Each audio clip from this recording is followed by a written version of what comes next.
Assalamu alaikum, this is Alvina. I'm here with another lecture series for the course Constitutional Law, and this is going to be my first lecture on this course. But before I start my video, I need to have a message for all of you. As my friend Amber asked me that why don't I ask for subscribers, comments and likes in the beginning of the video. So here I am asking all of you officially for the first time that do subscribe my channel, comment, like and share the video if you guys like it, if your concepts get clear. And yes, in the beginning, I would like to say that I would be covering a lecture on every topic in both of the mediums, English and Urdu, so that both of my audience get enough of it. So let's start with the first topic, that is discuss salient features of Indian Independence Act 1935.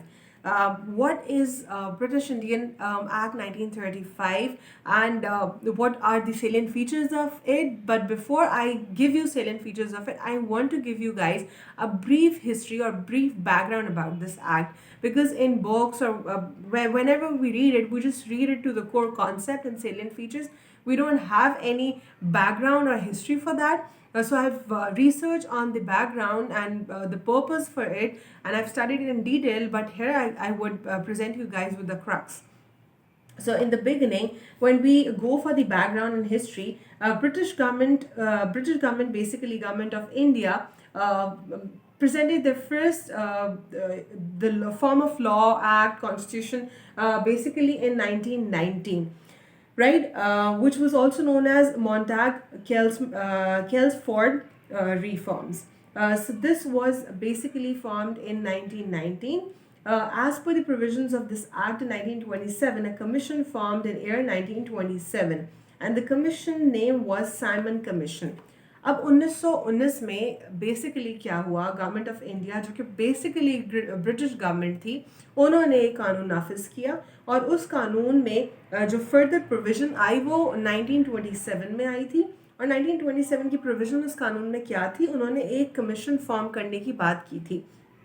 कौन सा commission था वो commission था Simon commission. इसका purpose क्या था? इसका purpose था कॉन्स्टिट्यूशनल रिफॉर्म्स करना, यानी कि खित्ते के लिए जो आइन है उसके अंदर तब्दीली लेकर आना, रिफॉर्म्स लेकर आना, प्रोविजंस लेकर आना।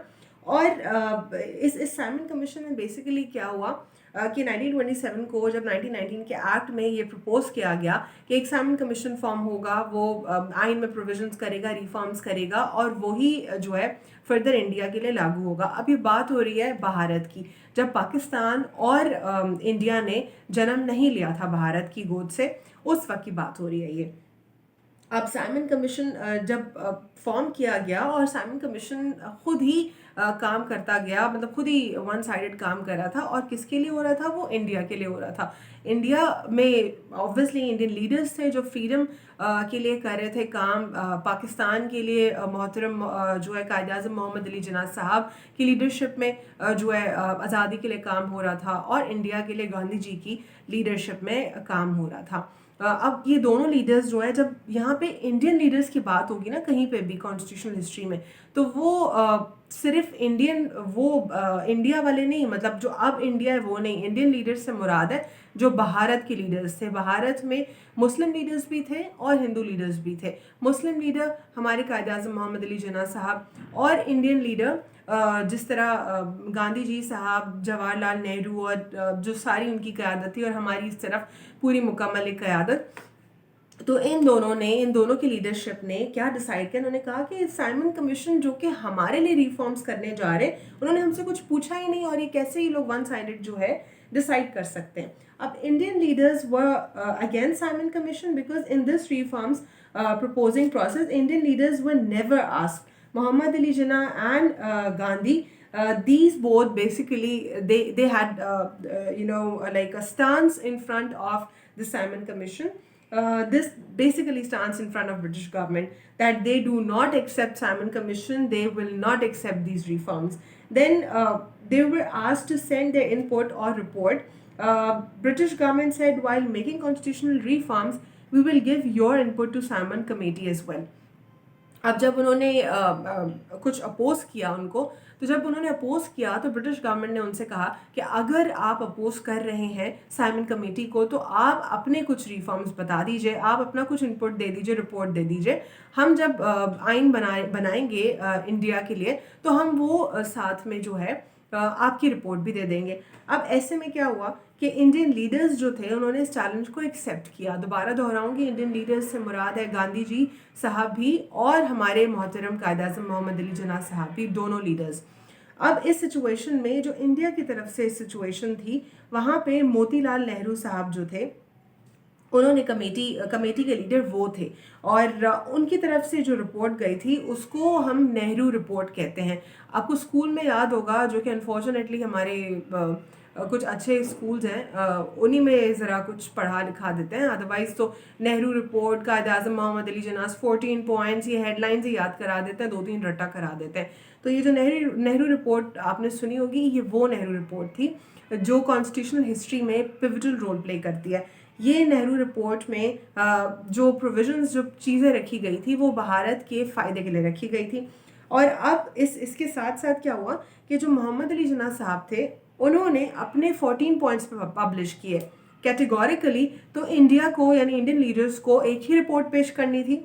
लेकिन मोहम्मद अली जिन्ना साहब ने ये देखा कि मुस्लिम जो थे कंपैरेटिवली उनको लगा कि शायद उनके जो कंसर्न्स हैं वो एड्रेस नहीं हो रहे, या उनके कंसर्न्स एड्रेस नहीं होंगे, इसीलिए उन्होंने अलग से एक रिपोर्ट फॉर्म की। और उसमें उन्होंने कायद-ए-आज़म मोहम्मद अली जिन्ना ने जब पॉइंट्स वो सामने रखे, उन पॉइंट्स को हम कहते हैं जिन्नास 14 पॉइंट्स। अभी 2 रिपोर्ट्स हो गई थी, एक नेहरू रिपोर्ट, एक जिन्नास 14 पॉइंट्स। और कहाँ पे रखी गई? ये साइमन कमेटी के आगे रखी गई, और साइमन कमेटी की साइमन रिपोर्ट अपनी अलग से थी। 3 रिपोर्ट्स हो गई थी। अब Jinnah gave his separate report to make Muslims are not Muslims are why Jinnah Sahab gave 14 points, as I mentioned, that he wanted to make sure that Muslims are not suppressed. And then we see that the Nehru report, Jinnah's 14 points, these both along with Simon's report were discussed in Britain. They were discussed in 3 roundtable conference from 1930 to 1933. So particularly from 1930 to 1933, for 3 years in 3 roundtable conference, these reports were discussed. And initially, once they were discussed in 3 roundtable conference, what happened next? They came up in 1933 with white paper published, plus reports of joint select committees. So they came up with a report and they named it white paper. And a white paper plus, along with that, they published a report of joint select committees as well. There were the one committee was Simon committee, and the another committee was report of joint select committees. So they annexed these both reports together. And what happened next was the enactment of Indian Independence Act. Now you see there's a clarity कि Indian independence act आया कैसे। तो Indian independence act का background और ये जो history थी, मैंने वो कुछ बताया, उसमें यही था कि किस तरीके से इंडिया 1919 के बाद जो है 1927 के प्रोविजन में क्या बताया गया, वो ये बताया गया कि साइमन कमेटी होगी, साइमन कमीशन फॉर्म होगा, वो कॉन्स्टिट्यूशन रिफॉर्म्स पर काम करेगा। इंडियन लीडर्स को इससे मसला था, फिर उन्होंने अपनी रिपोर्ट्स जो है पेश की। कायद-ए-आज़म मोहम्मद अली जिन्ना साहब ने जिन्नास पॉइंट्स पब्लिश किए, और जो इंडियन लीडर्स की जानिब से नेहरू रिपोर्ट पेश की गई। फिर इसके बाद इसको नेक्स्ट किया गया साइमन रिपोर्ट के साथ। फर्दर इसको 3 साल तक ब्रिटिश में जो है इसको डिस्कस किया गया, राउंड टेबल ब्रिटेन में डिस्कस किया गया 3 राउंड टेबल कॉन्फ्रेंस में 1930 से 1932 तक। फिर उसके बाद वाइट पेपर पब्लिश हुआ जो कि एनेक्स किया गया report of joint select committees के साथ। अब ये था सारा इसका ओवरव्यू और background.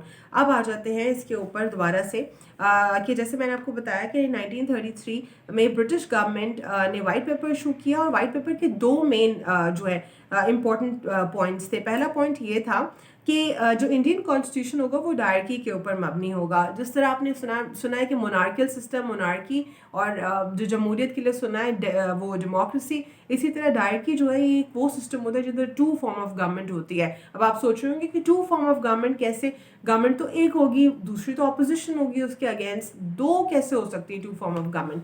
Basically 2 form of government इस तरीके से कि जो एक ब्रिटिश गवर्नमेंट थी वो जो कि एक सुप्रीम गवर्नमेंट थी, और फिर दूसरी गवर्नमेंट जिसको राइट्स में सप्रेस किया हुआ था। ये दो गवर्नमेंट्स थी। और दूसरा पॉइंट जो था set of responsible government in the province, हम 1935 इंडियन इंडिपेंडेंस एक्ट पढ़ रहे हैं कि उसमें जो बाद में फर्दर जो थोड़ा सांस लेने का मौका दिया, इस एक्ट के बाद लेने का मौका दिया। तो ये इसमें पहला पॉइंट ये था। और दूसरा पॉइंट था इसमें कि एक रिस्पॉन्सिबल गवर्नमेंट फॉर्म होगी प्रोविंसेस में, यानी कि सूबों को खुद मुख्तारी अता की जाएगी, उनको ऑटोनॉमी दी जाएगी। अप्रैल 1933 में जब जॉइंट सेलेक्ट कमेटी बैठी थी ब्रिटिश में, तो उन्होंने वाइट पेपर दिया, जिस तरह मैं ऑलरेडी आपको बता चुकी हूँ। दिसंबर 1934 में जॉइंट कमेटी ने एक कंटिन्यूड प्रोसेस के बाद कंसल्टेशन की गवर्नमेंट से और इस एक्ट को इनेक्स करके और इनैक्ट कर दिया। इम्पॉर्टेंस क्या थी इस एक्ट की? इसकी एक्ट की इम्पॉर्टेंस ये थी कि अंडर सेक्शन 8 इसको जो है एक इंटरिम कॉन्स्टिट्यूशन जो है अडॉप्ट किया गया था पाकिस्तान और इंडिया दोनों की जानिब से। इसमें फर्दर अमेंडमेंट्स की गई थी और इसमें से इंस्पिरेशन ली गई थी। ऑब्जेक्टिव इसका बेसिकली क्या था? इंडिया का 1935 एक्ट का पहला था स्टैब्लिशमेंट ऑफ अ फेडरेशन, यानी कि फेडरेशन को स्टैब्लिश करना। दूसरा प्रोविंशियल ऑटोनॉमी, सूबे की जो है खुद मुख्तारी। Separation of Burma from India, Burma जो है इंडिया का हिस्सा था, भारत का हिस्सा था, बर्मा को इंडिया से अलग कर दिया। अगर आप फेमिलियर हैं कुछ इंटरनेशनल अफेयर्स से तो आपने पढ़ा होगा बर्मा क्राइसिस के बारे में, म्यांमार क्राइसिस, किस तरीके से मुसलमान वहाँ पे तकलीफ में, कितना जुल्म हो रहा है उनके ऊपर। तो ये वहाँ की बात हो रही है जो कि आज भी बुरे हालत में जी रहे हैं। Salient features of government India act 1935। Salient features सबसे पहला क्या था कि प्रोविंशियल ऑटोनॉमी थी उनके पास। सारे जो सूबे थे वो ऑटोनॉमी थी उनके पास और उनके ऊपर कोई एक्सटर्नल इन्फ्लुएंस नहीं था और उनको फेडरल इन्फ्लुएंस के अंडर रिलाई नहीं करना था, मैंडेटरी नहीं था। ऑल इंडिया फेडरेशन फॉर्म हुई थी इसमें, जो कि पहले नहीं थी, 1919 एक्ट तक नहीं थी। इसमें एक ऑल इंडिया फेडरेशन फॉर्म हुई थी। इसमें क्या हुआ था? बेसिकली 11 गवर्नर्स और प्रोविंसेस बने थे और 5 चीफ कमिश्नर्स बने थे 5 प्रोविंसेस के। मेथड्स इसमें क्या था? यानी कंसेंट था। अगर तो सूबों को फेडरेशन का हिस्सा बनना था तो वो हो सकते थे और अदरवाइज उनके ऊपर कोई जोर ज़बरदस्ती नहीं थी। Abolishment of unitary form of government, यानी कि जो वन यूनिट सिस्टम था उसको अबॉलिश किया गया 1935 में। और position of secretary of state की जो थी उसमें क्या था कि secretary of the state had no powers to interfere in the administrative matters. Secretary of state जो था एडमिनिस्ट्रेटिव पावर्स में, एडमिनिस्ट्रेटिव कामों में दखल अंदाजी नहीं कर सकता था। पोजीशन ऑफ पावर्स क्या थी इसमें? पोजीशन ऑफ पावर्स ये थी कि governor was charge with the responsibilities for the peace and order. Governor ही रिस्पॉन्सिबल था पीस का और ऑर्डर का। गवर्नर जो था इंटाइटल था कि वो एक्ट करे, किसी मिनिस्टर की एडवाइस के ऊपर एक्ट करे और उसके पास वीटो की भी पावर थी। वीटो आपने इंटरनेशनल लॉ में पढ़ा होगा, एक खास पावर जो कि डोमिनेट कर जाती है तमाम तर वोट्स के ऊपर। अगर 100 वोट्स येस के हैं और 1 वोट नो का है और वो नो वीटो वाला वोट है तो वो नो जो है माना जाएगा। तो ये वीटो की पावर भी थी। उसके पास ऑर्डिनेंस की भी पावर थी जो कि 6 माह तक चल सकता था और उसके बाद लेजिस्लेटिव असेंबली को वो डिसॉल्व भी कर सकता था। बाई कैमरल लेजिस्लेचर था। बाई कैमरल लेजिस्लेचर में क्या था कि 2 चेम्बर्स थे। Bye means 2, cameral means chambers और हाउस, तो इसमें 2 हाउसेस थे। और प्रोविंशियल लेजिस्लेचर में 1935 में जिस तरह कई दफ़ा मैंने इस पर जिक्र किया कि ऑटोनॉमी थी। रिजिडिटी की अगर हम बात करें तो बहुत रिजिड था क्योंकि इसमें सिर्फ और सिर्फ ब्रिटिश गवर्नमेंट के पास ही इख्तियार था अमेंडमेंट का और जो दूसरी गवर्नमेंट थी उसके पास कोई इख्तियार मौजूद नहीं था। सेपरेशन ऑफ पावर्स की अगर हम बात करें तो सेपरेशन ऑफ पावर 3 हिस्सों में बांटी गई थी। पहले 2 हिस्सों में थी, फेडरल लेजिस्लेटिव लिस्ट में और प्रोविंशियल लेजिस्लेटिव लिस्ट में। फिर इसको 3 हिस्सों में किया गया, federal legislative list, provincial legislative list और कॉन्करेंट लेजिस्लेटिव लिस्ट। जो इसमें फेडरल में कौन कौन से मामला आते हैं वो भी ज़रा मैं आपको थोड़ा सा इसके बारे में बता दूँ। इसमें फेडरल में जो भी मामलात थे डोमेन के, सेंट्रल के जो मामलात थे वो फेडरल के पास आ रहे थे। जितने भी सेंट्रल लेजिस्लेचर के मामलात थे वो फेडरल के पास थे। प्रोविंशियल सब्जेक्ट के मामलात प्रोविंस के पास आ रहे थे और जो ना तो फेडरल के मामलात थे और ना ही प्रोविंशियल के मामलात थे वो कॉन्करेंट के पास आ रहे थे। और जो बेसिकली कुछ ऐसे मैटर्स थे जिसमें फेडरल और प्रोविंशियल मैटर जो है दोनों जो है कुछ खास कंसर्न नहीं थे।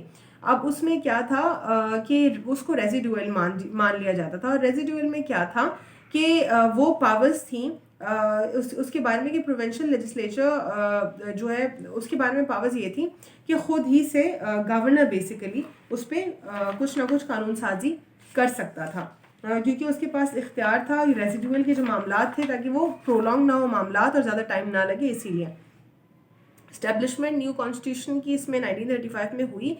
उसके बाद इसमें और जो दो इम्पॉर्टेंट फीचर्स थे वो ये था कि सिंध और उड़ीसा जो थे, उड़ीसा बेसिकली जो पहले था, उड़ीसा होता था किस प्रोविंस के साथ, एक और जो प्रोविंस था उसका हिस्सा था बेसिकली ये, बिहार के साथ था Orissa.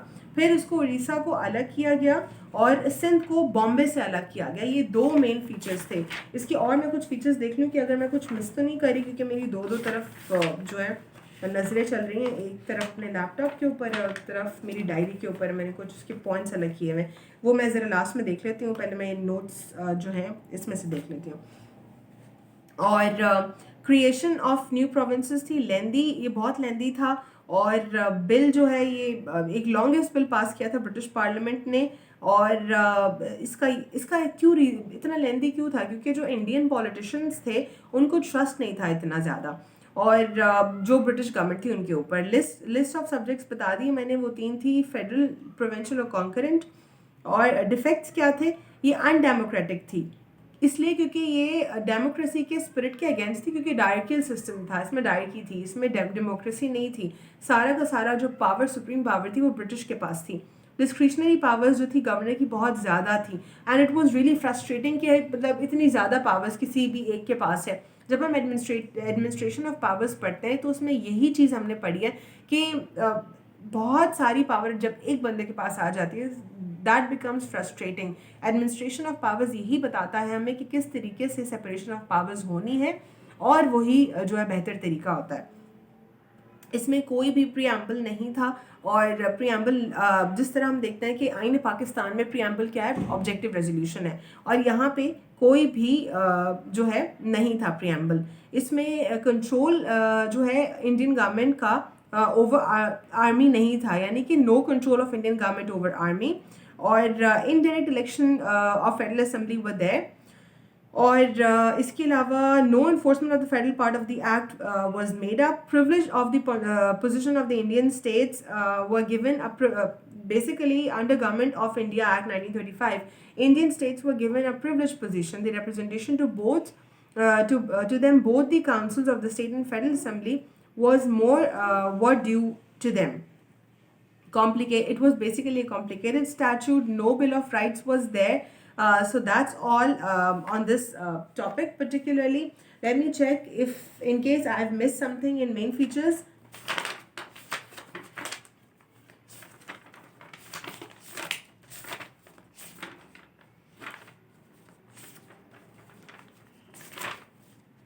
Okay, so where are the points particularly?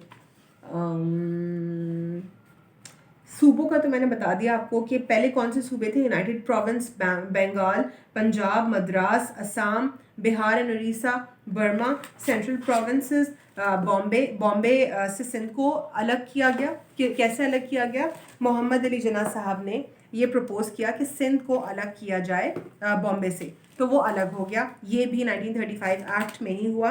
फिर इसके बाद उड़ीसा को जो है बिहार से अलग किया गया, बर्मा को जो है अलग किया गया, और बर्मा को अलग करने की जो वो प्रायोरिटी थी वो साइमन कमीशन की ही थी।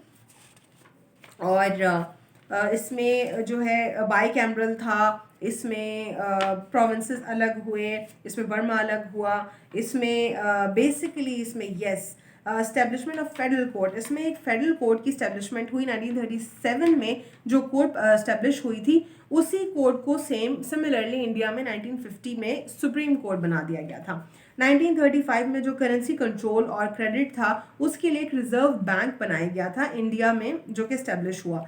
इसमें अगर हम इसको पॉइंट्स में डिवाइड करें, जिस तरह हम कॉन्स्टिट्यूशन को चेक करते हैं कि कितने पॉइंट्स, कितने स्केड्यूल्स और कितने पार्ट्स में, तो ये 321 सेक्शंस के ऊपर मबनी था।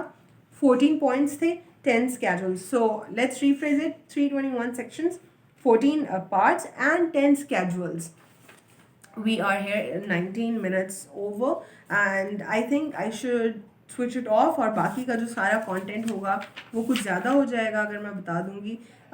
तो इतना आपके लिए ये परफेक्ट होगा, इसमें आपकी हर चीज़ कवर हो जाएगी। 1935 अगर आपसे पूछा जाए कि 1935 जो है इंडियन एक्ट, उसका क्या बैकग्राउंड था, और उसके सेलिएंट फीचर्स क्या थे, और उसमें क्या क्या किन किन लोगों की उसमें अचीवमेंट्स थी, तो ये आपका आराम से ये सवाल निकल जाएगा। So that's all. I'm coming up quickly with another lecture as well.